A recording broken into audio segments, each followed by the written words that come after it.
ಜೋರಾಯ್ತು Bidadi township ಸಮರ. ಯೋಜನೆ ಪರ ವಿರೋಧ ರೈತರ ನಡುವೆ ಗದ್ದಲ. ಬೈಲಮಂಗಲದಲ್ಲಿ ರೈತರ ಬಸ್ ಕಾರ್ ಮೇಲೆ ದಾಳಿ ಹಾಕಿದೆ. ಬಿಡದಿ ಟೌನ್ಶಿಪ್ ಸಮರ ಮುಗಿಯುವ ಲಕ್ಷಣಗಳು ಕಾಣಿಸ್ತಾ ಇಲ್ಲ. ದಿನದಿಂದ ದಿನಕ್ಕೆ ಜೋರಾಗ್ತಾ ಇದೆ. ಪರ ವಿರೋಧದ ನಡುವೆ ಏನಿದೆ, ರೈತರು ಪರ ಇದ್ದಾರೆ ಕೆಲವರು, ವಿರೋಧವನ್ನ ಇದ್ದಾರೆ ಕೆಲವರು. ಸೊ ಅವರ ನಡುವೆ ಇದೀಗ ಗಲಾಟೆಗಳು ಆಗ್ತಾ ಇದೆ, ಗದ್ದಲಗಳು ಉಂಟಾಗ್ತಿದೆ. ಬೈರಮಂಗಲದಲ್ಲಿ ರೈತರ ಬಸ್ ಕಾರ್ ಮೇಲೆ ದಾಳಿಯಾಗಿದೆ. ಟೌನ್ಶಿಪ್ ಯೋಜನೆ ವಿರೋಧಿಸಿ ರೈತರಿಂದ ಹೋರಾಟ ಮಾಡಲಾಗಿದೆ. ಹೋರಾಟದ ಸ್ಥಳಕ್ಕೆ ಆಗಮಿಸಿದ್ರು ಯೋಜನೆಯ ಪರ ಇರುವ ರೈತರು. ನಾವೆಲ್ಲಿನವರು, ಹೊರಗಿನಿಂದ ಯಾಕೆ ಬಂದ್ರಿ ಅಂತ ಪ್ರಶ್ನೆ ಮಾಡಿದ್ದಾರೆ. ಯೋಜನೆ ಪರ ಇರುವ ರೈತರಿಂದ ಪ್ರತಿಭಟನೆ ಮಾಡಲಾಗಿದ್ದು, ಈ ವೇಳೆ ಪರ ವಿರೋಧ ಇರೋ ರೈತರ ನಡುವೆ ವಾಗ್ವಾದ ನಡೆದಿದೆ. ಅಷ್ಟು ಮಾತ್ರ ಅಲ್ಲ, ಈ ಒಂದು ಗಲಾಟೆ ಕೈ ಮಿಲಾಯಿಸುವ ಹಂತಕ್ಕೂ ಕೂಡ ತಲುಪಿದೆ. ಈ ಒಂದು ಗಲಾಟೆ ನಿಲ್ಲುವ ಲಕ್ಷಣಗಳು ಕಾಣಿಸ್ತಾ ಇಲ್ಲ. ಒಂದು ಕಡೆ ಕೆಲವರು ಪರವಾಗಿದ್ದಾರೆ, ನಾವು ಟೌನ್ಶಿಪ್ ಆಗಲಿ, ನಾವು ಭೂಮಿಯನ್ನ ಕೊಡ್ತೀವಿ ಅಂತ ಹೇಳಿ ಕೆಲವರು ಕೊಟ್ಟಿದ್ದಾರೆ. ಮತ್ತೊಂದು ಕಡೆ ಯಾವುದೇ ಕಾರಣಕ್ಕೂ ನಾವು ನಮ್ಮ ಭೂಮಿಯನ್ನ ಕೊಡೋದಿಲ್ಲ ಅನ್ನುತ್ತಾ ಹೇಳಿ ವಿರೋಧವನ್ನ ವ್ಯಕ್ತಪಡಿಸ್ತಾ ಇದ್ದಾರೆ. ನಿರಂತರ ಹೋರಾಟವನ್ನ ಮಾಡ್ತಾ ಇದ್ದಾರೆ. ಇಂತಹ ಸಂದರ್ಭದಲ್ಲಿ ಇದೀಗ ಕೈ ಮಿಲಾಯಿಸುವ ಹಂತಕ್ಕೂ ಕೂಡ ಈ ಗಲಾಟೆ ಹೋಗಿತ್ತು.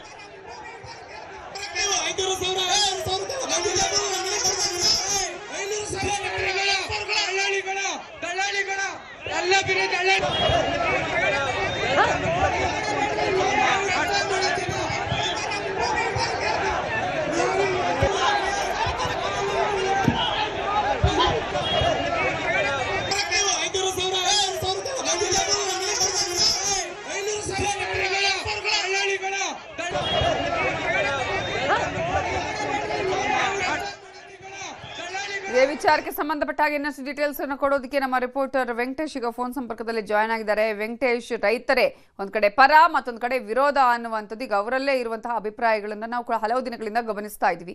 ಸದ್ಯಕ್ಕೆ ಈಗ ಈ ಹೋರಾಟವನ್ನ ಕೊನೆಗಣಿಸಿದ್ದಾರೆ, ಯಾಕಂದ್ರೆ ಅನೇಕರನ್ನ ವಶಕ್ಕೆ ಕೂಡ ಪಡೆದಿದ್ದಾರೆ ಪೊಲೀಸರು. ಈಗ ಸದ್ಯಕ್ಕೆ ಅಲ್ಲಿ ಹೋರಾಟ ನಡೀತಾ ಇದೆಯಾ ಅಥವಾ ಈಗ ಸದ್ಯಕ್ಕೆ ಮುಗ್ದಿದೆಯಾ, ಹೇಗೆ? ನವಿತಾ, ಏನು ಬಿಡದಿ ಟೌನ್ಶಿಪ್ ವಿಚಾರವಾಗಿ ಪರ ಮತ್ತೆ ವಿರೋಧ ಎರಡೂ ಹೋರಾಟಗಳೇನು ನಡೀತಾ ಇದೆ. ಇವತ್ತು ಏನು ಯೋಜನೆಯ ವಿರುದ್ಧವಾಗಿ ಬೃಹತ್ ಮಟ್ಟದಲ್ಲಿ ರಾಜ್ಯದ 15 ಜಿಲ್ಲೆಗಳಿಂದ ರೈತ ಸಂಘದ ಕಾರ್ಯಕರ್ತರು ಹಾಗೆ ಮುಖಂಡರು ಭಾಗಿಯಾಗಿದ್ರು. ಸಾವಿರಾರು ಸಂಖ್ಯೆಯಲ್ಲಿ ಇವತ್ತು ಯೋಜನೆಯನ್ನ ವಿರೋಧಿಸಿ ಬಿಡದಿ ರೈತರಿಗೆ ಬೆಂಬಲವನ್ನ ಕೊಡ್ಲಿಕ್ಕೆ ರಾಜ್ಯಾದ್ಯಂತ ಏನು ರೈತರು ಬಂದಿದ್ರು. ಆ ಸಂದರ್ಭದಲ್ಲಿ ಯಾರು ಯೋಜನೆಯನ್ನ ಪರವಾಗಿ ಇದ್ದಾರೆ, ಆ ಯೋಜನೆಯ ಪರವಾಗಿರ್ತಕ್ಕಂತಹ ರೈತರು ಹಾಗೆ ಕೆಲ ಮುಖಂಡರುಗಳು ಏನು ಅವರು ಬರುವಂತ ದಾರಿಯಲ್ಲಿ ಅವರನ್ನ ತಡೆಯುವಂಥದ್ದು, ಅವರ ವೆಹಿಕಲ್ಗಳಿಗೆ ಹಲ್ಲೆಯನ್ನ ಮಾಡ್ತಕ್ಕಂಥದ್ದು, ಅವರಿಗೆ ಬೈಯುವಂತ ಕೆಲಸವನ್ನ ಮಾಡಿದ್ರು. ಈ ಸಂದರ್ಭದಲ್ಲಿ ಸಾಕಷ್ಟು ಒಂದು ಅಗ್ಗಜಗ್ಗಾಟ ಕೂಡ ನಡೀತು. ಪೊಲೀಸರು ಕೂಡ ಅವರನ್ನ ಚದುರಿಸುವ ಕೆಲಸವನ್ನ ಮಾಡಿದ್ರು. ಆದ್ರೆ ಎಲ್ಲೋ ಒಂದು ಕಡೆ ಇದು ಇವತ್ತಿನ ಈ ಹೋರಾಟ ಏನು ಬೃಹತ್ ಮಟ್ಟದಲ್ಲಿ ನಡೀತಾ ಇದೆ, ಇದಕ್ಕೆ ತಡೆಯನ್ನ ಮಾಡಬೇಕು ಎನ್ನುವಂತ ದೃಷ್ಟಿಯಿಂದನೇ ಮಾಡಿದ್ರ ಎನ್ನುವಂತಹ ಒಂದು ಚರ್ಚೆಗಳು ಕೂಡ ನಡೀತಾ ಇದೆ. ಜೊತೆಗೆ ಏನು ಈಗಷ್ಟೇ ಈ ಒಂದು ಹೋರಾಟ ಅಂತ್ಯ ಆಗಿದೆ. ಈ ಒಂದು ಹೋರಾಟದಲ್ಲಿ ಒಂದು ಪ್ರಮುಖವಾಗಿ ನಿರ್ಣಯವನ್ನು ಕೂಡ ಕೈಗೊಂಡಿದ್ದಾರೆ. ಏನು ಬರುವ ಜುಲೈ 21ನೇ ತಾರೀಕು ಇಡೀ ರಾಜ್ಯಾದ್ಯಂತ ಅವತ್ತೇನು ರೈತ ಹುತಾತ್ಮರ ದಿನ ಇದೆ, ಆ ಒಂದು ದಿನದಂದು ಭೂಸ್ವಾಧೀನ ಮಾಡ್ತಕ್ಕಂತಹ ಭೂಸ್ವಾಧೀನ ವಿರೋಧಿ ದಿನವಾಗಿ ನಾವು ಆಚರಣೆಯನ್ನ ಮಾಡ್ತೇವೆ. ಹಾಗೆ ರಾಜ್ಯಾದ್ಯಂತ ಎಲ್ಲ ಹೆದ್ದಾರಿಗಳನ್ನ ತಡೆಯುವ ಮೂಲಕ ರಾಜ್ಯಾದ್ಯಂತ ಎಲ್ಲ ಜಿಲ್ಲಾ ಕೇಂದ್ರಗಳ ಜಿಲ್ಲಾಧಿಕಾರಿಗಳ ಕಚೇರಿಯ ಮುಂಭಾಗ ರೈತ ಮುಖಂಡರು ಬಿಡದಿ ಟೌನ್ಶಿಪ್ ಅನ್ನ ವಿರೋಧವನ್ನ ಮಾಡಿ ಅವತ್ತು ರಾಜ್ಯಾದ್ಯಂತ ಹೋರಾಟವನ್ನ ಮಾಡ್ತೇವೆ ಎನ್ನುವಂತಹ ನಿರ್ಣಯವನ್ನ ಪ್ರೊಫೆಸರ್ ನಂಜುಂಡಸ್ವಾಮಿ ಅವರ ಪುತ್ರಿ ಚುಕ್ಕಿ ನಂಜುಂಡಸ್ವಾಮಿ ಹಾಗೆ ಏನು ಹಿರಿಯ ರೈತ ಹೋರಾಟಗಾರ ಹೊನ್ನಾವರ ಪ್ರಕಾಶ್ ಅವರು ಕೂಡ ಈ ಒಂದು ಸಭೆಯಲ್ಲಿ ನಿರ್ಣಯವನ್ನ ಕೈಗೊಂಡಿದ್ದಾರೆ. ಈಗಷ್ಟೇ ಹೋರಾಟ ಕೂಡ ಮುಗಿದಿದೆ.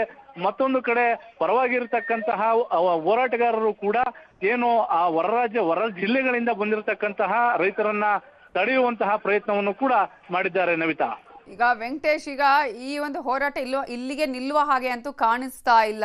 ಸೊ ಈಗ ಆ ಒಂದು ನಿರ್ಣಯದ ಪ್ರಕಾರ ಮುಂದಿನ ಹೋರಾಟದ ರೂಪುರೇಷೆ ಯಾವ ರೀತಿ ಆಗಿರುತ್ತೆ?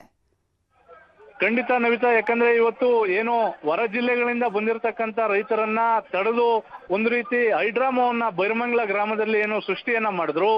ಈ ಹಿನ್ನೆಲೆ ಇವತ್ತು ಏನು ಯೋಜನೆಯ ವಿರೋಧವಾಗಿ ನಡೆದಂತ ಪ್ರತಿಭಟನಾ ಸಭೆಯಲ್ಲಿ ಒಂದು ನಿರ್ಣಯವನ್ನ ಕೈಗೊಂಡಿದ್ದಾರೆ.